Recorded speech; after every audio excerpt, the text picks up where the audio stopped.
So on today for weight, what am I today? I'm a non-binary gender role.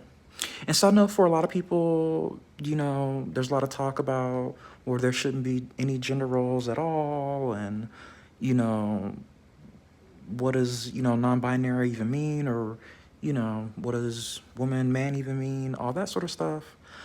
And yeah, I do agree that, a lot of times things don't need to be gendered at all, much less, to a gender role.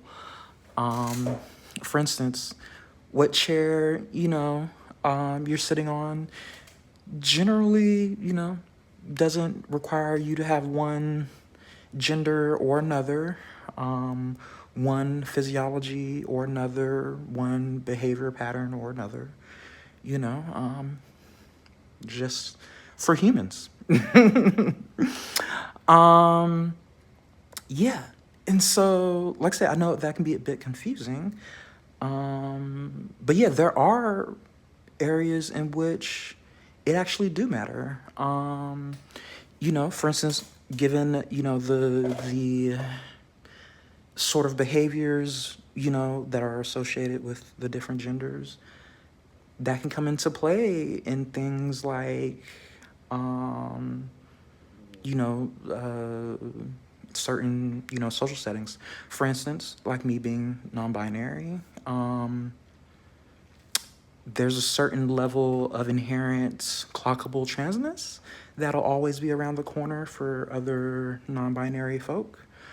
Um, and so, yeah, so a general around that might be, for instance, how I don't typically approach, men that I'm interested in because they're typically cishet passing.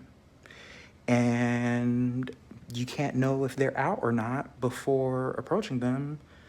And yeah, and thus possibly inadvertently outing them.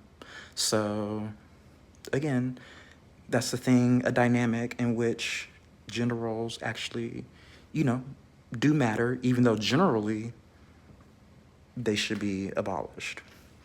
But again, this is the world we're living right now. So until we get into a better one, that's the role, or at least, like I say, for me.